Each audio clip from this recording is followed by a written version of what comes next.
Hi friends, ഇന്നൊരു special rice റെസിപ്പിയാണ് നിങ്ങൾക്കായിട്ട് share ചെയ്യുന്നത്. അധികം ഇൻഗ്രീഡിയൻസിൻ്റെ ഒന്നും ആവശ്യമില്ലാതെ വളരെ ടേസ്റ്റി ആയിട്ടും അതുപോലെ വളരെ ഈസി ആയിട്ടും തയ്യാറാക്കാൻ പറ്റുന്ന നല്ല പെർഫെക്റ്റ് ആയിട്ടുള്ള ഒരു റൈസ് റെസിപ്പിയാണിത്. അപ്പോൾ നമുക്ക് വീഡിയോയിലോട്ട് പോവാം. നമ്മുടെ വീടുകളിൽ എപ്പോഴും കിട്ടുന്ന ഇൻഗ്രീഡിയൻസ് വെച്ചിട്ടാണ് ഈ ഒരു സ്പെഷ്യൽ റൈസ് തയ്യാറാക്കിയിരിക്കുന്നത്. അപ്പോൾ അതിനായിട്ട് ആദ്യം തന്നെ നമുക്ക് നല്ല ചൂട് കെട്ടിയുള്ള ഒരു പാത്രം അടുപ്പത്ത് വെക്കണം. അതിലേക്ക് ഞാനിപ്പോൾ 2 ടീസ്പൂൺ ഡാൽഡയും കുറച്ച് ഓയിലും കൂടി ചേർത്തിട്ട് മിക്സ് ചെയ്തിട്ടാണ് യൂസ് ചെയ്യുന്നത്. നിങ്ങൾക്കിതിലേക്ക് വേണമെന്നുണ്ടെങ്കിൽ ഓയിൽ മാത്രമായിട്ട് യൂസ് ചെയ്യാം, അല്ലെങ്കിൽ നെയ്യും കൂടി ചേർത്തിട്ട് യൂസ് ചെയ്യാം. ഓയിലൊന്ന് ചൂടായി വരുമ്പോൾ ഇതിലേക്ക് ഒരു പിടി കാഷ്നട്ട് ചേർത്തിട്ട് ഫ്രൈ ചെയ്തെടുക്കുന്നുണ്ട്. അപ്പോൾ ഈ ഒരു റൈസിലേക്ക് നിങ്ങൾക്ക് വേണമെന്നുണ്ടെങ്കിൽ മാത്രം കാഷ്നട്ട് ചേർത്ത് കൊടുത്താൽ മതി, അല്ലാതെ തന്നെ നല്ല ടേസ്റ്റിയാണ്. അപ്പോൾ നിങ്ങളുടെ കയ്യിലുണ്ടെന്നുണ്ടെങ്കിൽ മാത്രം ചേർത്ത് കൊടുക്കാം. ഇപ്പോൾ കാഷ്നട്ടെല്ലാം നന്നായിട്ട് മൂത്തിട്ട് കോരി മാറ്റിയിട്ടുണ്ട്. ഇനി ഇതിലേക്ക് നമുക്ക് ഒരു ചെറിയ സവാള ഇതുപോലെ കൊത്തി എരിഞ്ഞത് ചേർത്ത് കൊടുക്കാം. ഞാനിപ്പോൾ 1/2 കിലോ അരിയുടെ അളവാണ് കാട്ടുന്നത്. ഇത് ചേർത്തിട്ട് നന്നായിട്ടൊന്ന് മിക്സ് ചെയ്ത് കൊടുക്കാം. സവാള ഏകദേശം 1 മിനിറ്റ് ഒന്ന് വഴണ്ട് കഴിയുമ്പോൾ നമുക്കിതിലേക്ക് 1 ടീസ്പൂൺ ഇഞ്ചി വെളുത്തുള്ളി ചതച്ചത് ചേർത്ത് കൊടുക്കാം. എന്നിട്ട് അതിൻ്റെ പച്ചമണമൊക്കെ മാറുന്നത് വരെ വീണ്ടും വഴറ്റി കൊടുക്കാം. ഇഞ്ചി വെളുത്തുള്ളിയുടെ പച്ചമണമൊക്കെ മാറുമ്പോൾ നമുക്കിതിലേക്ക് 2 കപ്പ് ബസ്മതി റൈസ് അരമണിക്കൂർ വെള്ളത്തിൽ കുതിർത്തിയിട്ട് വെള്ളം വാർത്തി എടുത്തിരിക്കുന്നതാണ്. അത് ഇതിലേക്ക് ചേർത്ത് കൊടുക്കാം. അപ്പോൾ നമുക്കിതിലേക്ക് ഏത് റൈസ് വേണമെങ്കിലും യൂസ് ചെയ്യാം കേട്ടോ. നമ്മൾ സാധാരണ വീട്ടിൽ വെക്കുന്ന ആ ഒരു റൈസ് വേണമെങ്കിൽ യൂസ് ചെയ്യാം, അല്ലെങ്കിൽ പച്ചരി യൂസ് ചെയ്യാം, ഏത് വേണമെങ്കിലും നിങ്ങൾക്ക് യൂസ് ചെയ്യാം. നല്ലൊരു മണമൊക്കെ കിട്ടാനായിട്ട് ഞാൻ ഇതിലേക്ക് 2-3 ഏലക്കയും കൂടി ചേർത്ത് കൊടുക്കുന്നുണ്ട്. ഇനി ഇതിലേക്ക് നമുക്ക് റൈസ് ചേർത്ത് കൊടുക്കാം. വെള്ളം വാർത്തി വെച്ചിരിക്കുന്ന റൈസ് വേണം ചേർത്ത് കൊടുക്കാനായിട്ട്. ഞാനിപ്പോൾ ബസ്മതി റൈസ് എടുത്തുകൊണ്ടാണ് അരമണിക്കൂർ കുതിർത്തി വെച്ചിരുന്നത്. അപ്പോൾ പച്ചരിയൊക്കെ ആണെന്നുണ്ടെങ്കിൽ അരമണിക്കൂറൊന്നും കുതിർത്തേണ്ട, നേരിട്ട് തന്നെ കഴുകിയിട്ട് വെള്ളം വാർത്തിയിട്ട് ചേർത്ത് കൊടുക്കാം.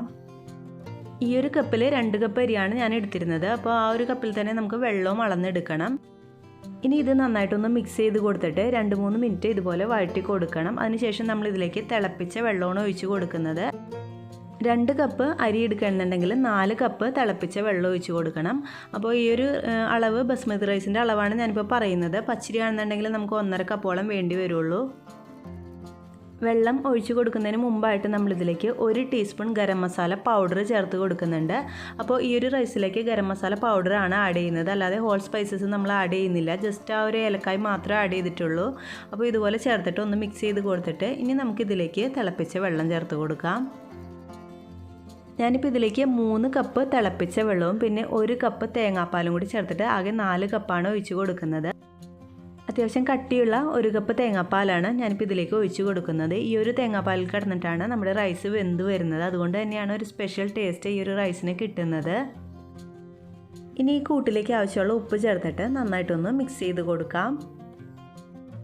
നന്നായിട്ടൊന്ന് തിളച്ച് വരുമ്പോൾ ഇതിലേക്ക് 1 ടീസ്പൂൺ പഞ്ചസാര ചേർത്ത് കൊടുക്കാം. കൂടി പോകരുത്, ഏകദേശം ഒരു ചെറിയൊരു ടീസ്പൂണിൽ ചേർത്ത് കൊടുത്താൽ മതി. ആ ഒരു ടേസ്റ്റൊക്കെ ഒന്ന് ബാലൻസ് ആയിട്ട് കിട്ടാൻ വേണ്ടിയിട്ടാണ് പഞ്ചസാര ചേർക്കുന്നത്. ഇനി ഇത് വീണ്ടും ഒന്ന് മിക്സ് ചെയ്ത് കൊടുത്തിട്ട് നമുക്ക് ലോ ഫ്ലെയിമിലിട്ടിട്ട് ഏകദേശം ഒരു 20 മിനിറ്റ് ഇത് അടച്ച് വെച്ചിട്ട് വേവിച്ചെടുക്കാം. ഗ്യാസിൻ്റെ ഏറ്റവും ലോ ഫ്ലെയിമിലിട്ടിട്ട് വേണം ഇത് വേവിച്ചെടുക്കാനായിട്ട്. ഇപ്പോൾ 20 മിനിറ്റ് കഴിഞ്ഞിട്ടുണ്ട്. റൈസ് നല്ല പെർഫെക്റ്റ് ആയിട്ട് വെള്ളമൊക്കെ വറ്റിയിട്ട് വെന്ത് വന്നിട്ടുണ്ട്. ഇനി ഇത് നമുക്ക് ജസ്റ്റ് ഒന്ന് ഇങ്ങനെ മിക്സ് ചെയ്ത് കൊടുക്കാം. ഒരുപാട് കുത്തി ഇളക്കി മിക്സ് ചെയ്യരുത്, ജസ്റ്റ് ഇങ്ങനെ ഒന്ന് മിക്സ് ചെയ്ത് കൊടുത്താൽ മതി. ഇനി ഇതിലേക്ക് വറുത്ത് വെച്ചിരിക്കുന്ന കാഷ്നട്ട് ചേർത്തിട്ട് മിക്സ് ചെയ്ത് കൊടുക്കാം.